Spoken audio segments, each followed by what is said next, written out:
မြန်မာနိုင်ငံမှာခုချင်းလားအိန္ဒိယမှာခုချင်းလားအိန္ဒိယမှာခုချင်းတယ်ဆိုလို့ရှိရင်အိန္ဒိယမှာခုတမဲ့ဟာကိုပြောပြတယ်ဆက်စချင်းသူတို့ရဲ့အဖြေတွေစိတ်မှတန်းနေယူတယ်စိတ်မှတန်းနေယူပြီးလို့ရှိရင်အိန္ဒိယဆရာဝန်ကြီးပို့ပေးတယ်ပို့ပြီးတော့မှဟိုဘက်မှာသူ treatment plan နဲ့ပုံကြားစေးကိုခံမှန်းကြည့်ကိုကျမတို့ကအခမဲ့ပတ်စံပြီးပဲနဲ့ဒီနာတို့ပေးတယ်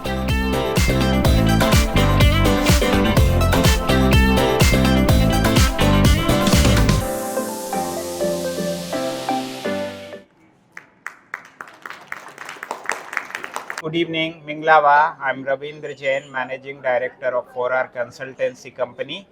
and I'm in Myanmar from last 16 years. And now today we are launching Manipal, which is one of the biggest hospital chain in India. Their information center in Myanmar.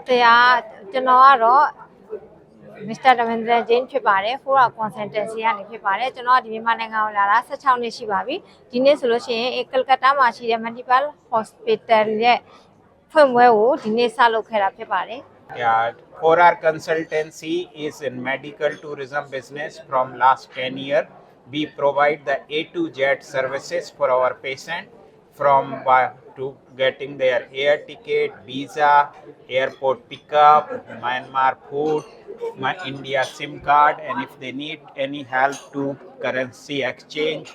everything. And after they come back from India, we provide them, we arrange their medicine, and we take care for each and everything. We want to be our patient be happy and healthy. ကျွန်တော်တို့ဆိုလို့ရှိရင်ဒီ 4R Consultancy က10နှစ်ရှိပါပြီဒီ medical tourism ကိုလုပ်နေတာဒီဘက်ကနေလူနာတွေကအိန္ဒိယသွားတဲ့အခါမှာလူလေးသိမရှိအကုန်လုံးကူညီပေးတယ်ဘာသာပြန်ပေးတယ် visa service ကိုနေလက်မှဝယ်ပေးတာရောပြီးတော့ဒီကျန်းမာရေးဝန်ဆောင်မှုအပြည့်အဝပေးပါတယ်ကျမတို့ပြန်လာတဲ့အခါဆိုလို့ရှိရင်လည်းဒီလူနာတွေကိုသူတို့ရဲ့လိုအပ်ချက်ကိုမေးတယ်အိန္ဒိယမှာရှိနေတဲ့အခါမှာဘာသာပြန်အစစကားပြောဆိုအခက်အခဲရှိလဲဒီဘက်ကနေတစ်ဆင့်ကျမတို့ပြန်ပြင်ပေးတယ်အိန္ဒိယမှာလည်းဘာသာပြန်ထားပေးတယ်အစားအသောက်ကအစအခက်အခဲရှိတဲ့အခါကျလို့ရှိရင်လည်း 4R Consultancy ကနေပြီးတော့တာဝန်ယူပြီးတော့လူနာတွေအခက်အခဲမရှိအောင်ဆိုတော့ကူညီပေးတယ်ဆေးရုံသွားတဲ့အခါမှာလည်းအိန္ဒိယရောက်သွားတာနဲ့ဆေးရုံကနေလာကြိုပို့တယ်ပြန်လာခဲ့တဲ့အခါကျလို့ရှိရင်လည်းဆေးရုံကနေပဲလေဆိပ်ကိုလိုက်ပို့ပေးပါတယ်ရှင် One more important thing, India not only provide the best medical services, it is the most economical also. I give you one example. If you do the PET CT scan in Myanmar, it will cost $1,000. If you do in Bangkok, it will cost $2,000 to $2,500. If you do in Singapore, it will cost $4,000 to $5,000. In India, it will cost only $350 to $400. ဆရာကဆိုလို့ရှိရင်ဒီပေါ့နော် PET CT scan လုပ်တဲ့အခါမှာအိန္ဒိယမှာဆိုလို့ရှိရင်3-4,000နဲ့ရတယ်ဘန်ကောက်မှာဆိုရင်ဟို3သိန်းပေါ့ဒီစင်ကာပူမှာဆိုရင်2သိန်းခွဲအဲ့လိုအစားအစာအရန်မျိုးရှိတဲ့နေရာမှာအိန္ဒိယကလုံးဝတက်တာနဲ့ဖြစ်စေပြီးတော့ဒီကျန်းမာရေးဆောက်ရှောက်မှုအတွက်ကိုဒီ 4R ကနေပြီးတော့ဆရာကနေကူညီဆောင်ရွက်ပေးပါတယ် I come in Myanmar in 2009 as a country manager for pharma company. But I like Myanmar people a lot, and this is my passion. And I was the president of Rotary Club Yangon, and last year we have done 1,000 cataract eye surgery free of cost. And nowadays, every month we are doing the 200 patient cataract eye surgery on behalf of Rotary Club. So, medical tourism I do just not to make money. I want to help the Myanmar people. When anybody get healthy and happy, I also become happy. ဆရာကတော့2009ခုနှစ်တည်းကဒီမှာ country manager အနေနဲ့ state company မှာသူက representative လုပ်ပြီးတော့ရန်ကုန်လာခဲ့တယ်။လာပြီးတဲ့နောက်ပိုင်းမှာသူကပေါ့နော်သူရဲ့စိတ်ထဲမှာမြန်မာနိုင်ငံရဲ့လူတွေရဲ့အကျန်းမာရေးရှောက်ရှောက်မှုကိုသူလုပ်ကူညီပါမယ်ဆိုတဲ့အဓိဋ္ဌာန်နဲ့ဒီ medical tourism ကိုသူစလုပ်ခဲ့ပါတယ်။ဆရာဆိုလို့ရှိရင်ဒီ Rotary Club မှာလည်း president အနေနဲ့သူကဝင်ပြီးတော့ဒီမှာလူနာအယောက်1000ကိုမျိုးလုံးကိုအခမဲ့ခွဲစိတ်ကုသမှုပေးခဲ့ပါတယ် Another thing, this Myanmar country has given me the name PHAM, and so many people know me in Myanmar, so I want to give it back to the Myanmar people. So I want to help them for getting better health and happiness. ဆရာကတော့မြန်မာနိုင်ငံလူတွေဆိုလို့ရှိရင်ဒီမြန်မာနိုင်ငံကြောက်လဲဆရာရဲ့ဂုဏ်သိက္ခာရဲ့ဆရာရဲ့နာမည်ကိုကြော်ကြားခဲ့တယ်။ဒါကြောင့်လဲဆရာကတဆင့်ဒီမြန်မာနိုင်ငံမှာရှိတဲ့ပြည်သားတွေကိုလည်းသူကပြန်ပြီးကျေးဇူးဆက်ခြင်းတဲ့အနေနဲ့သူတစ်ဖက်တစ်လမ်းကူညီလို့ရအောင်ကူညီရှောက်ရှောက်ပေးတာပေါ့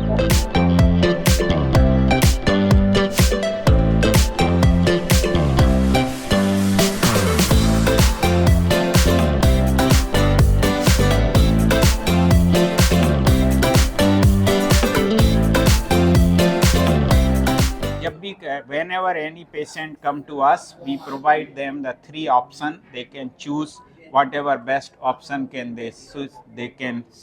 they can choose, and we provide them the like my company says 4R. 4R means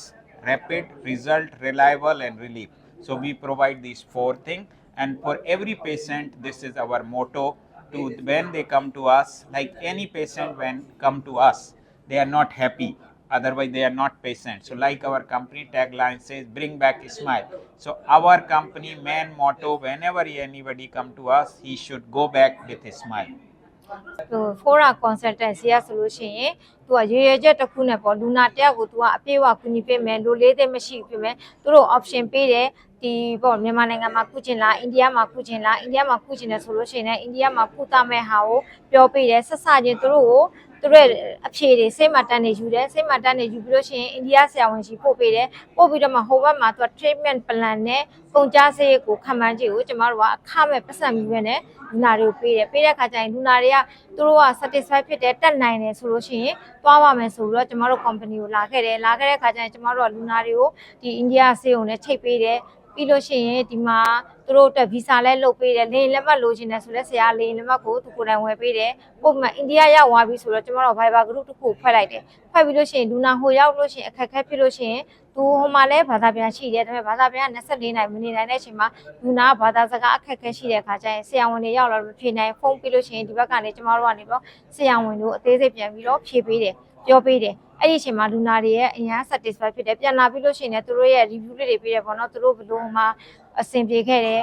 စားတာတောက်တာအစဒီ Fora consultancy နဲ့သွားရတာသူတို့အတွက်ကိုတော်တော်ကိုအဆင်ပြေချောမိုးပါတယ်ပေါ့နော်အဆအဆရောက်ပြီးပဲနောက်ကျမတို့ကလည်းလူနာတွေသွားတာသူတို့ဖုန်းဆက်တာကိုကျမတို့ကမဆောက်ဘူးကျမတို့အမြဲတမ်းတစ်နေ့ကို2ခါ3ခါလောက်မေးတယ်အဆင်ပြေလားဘာလို့အပ်လဲအမြဲတမ်းသူတို့လူနာကိုပေါ့နော်အပိစကားပြောတယ်ဘာမှလိုလေးသိမရှိကူညီပေးတယ်ကျမတို့ဒီဘက်ကနေပြီးတော့ဟိုကျမတို့ယုံကတော့ Usenet Tower 7-3 ပါအခန်းနံပါတ်ကရွှေကုန်တိုင်းနဲ့ရွှေကုန်တိုင်းလမ်းတန်းနဲ့ကဘာရဲ့ဖျားလန်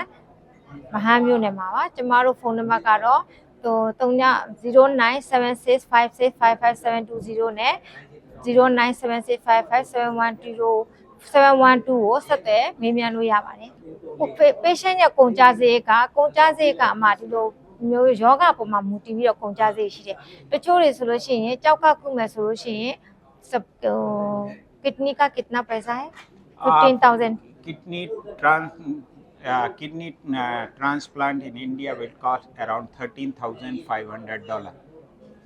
ကြောက်ကအတွက်ကိုဟို$13500 US ဒေါ်လာကုန်တယ် Also liver transplant around $20,000 to $25,000, and it depends patient to patient. ဒီအသေးကကြာလို့ရှိရင်2000ကနေ2000ခွဲဒါလူနာရဲ့ယောဂပုံမှာမူတည်တယ်အသေးရဲ့သူ့ရဲ့အသေးလှုပ်ဆောင်တဲ့နဲ့သူ့ရဲ့အသေးခွဲစိတ်ပုံမှာမူတည်ပြီးတော့2000ကနေ2000ခွဲအထိကုန်ကြသေးရှိတယ် We can give you the guarantee our rate and our services will be the best comparatively to anyone. ကျမတို့ကတော့လုံးဝအာမခံတဲ့ဒီကုန်ကြစရိတ်ကတခြားဒီ agent အနေနဲ့ company နဲ့ဆာလို့ရှိရင်အကောင်းဆုံးနဲ့အနည်းဆုံးဈေးတက်တာနဲ့လူနာတွေအတွက်ကိုစူးစမ်းပြီးကူညီပေးတယ်တက်တာဆုံးဈေးနဲ့ဆေးရုံကတော့အများကြီးရှိတယ်ကလကတ္တာရှိတယ်ကလကတ္တာမှာလည်း Manipal Hospital ရှိတယ် ACDR Cancer ဆေးရုံရှိတယ်နောက်ပြီးလို့ရှိရင်ဒီအပိုလိုချင်နိုင်ရှိတယ်အပိုလိုကိုလကတ္တာရှိတယ်အပိုလိုနယူးဒေလီရှိတယ် Medinta ဆေးရုံလည်းရှိတယ် Fortis လည်းရှိတယ်အဲ့ဒီဆေးရုံအားလုံးကိုဆရာကနေပြီးတော့ agent မဟုတ်ဘူး partnership အနေနဲ့သူကကူညီဆောင်ရွက်ပေးတာ patient တွေကိုကျမတို့အမြဲတမ်း Facebook မှာအမြဲတမ်းကျမတို့ကဒီကြော်ညာလေးတွေထည့်ပေးပါတယ်ဒီကျမတို့နဲ့ဒီအိန္ဒိယမှာဆေးကုချင်နေဆိုရင် Fora consultancy နဲ့ဒီဖော်ပြထားတဲ့ဖုန်းနံပါတ်နဲ့လိပ်စာကိုဆက်သွယ်မေးမြန်းလို့ရပါတယ်ဆိုပြီးတော့အမြဲတမ်း Facebook နဲ့ Twitter မှာအမြဲတမ်းကျမတို့ကြော်ညာပါတယ်မှာ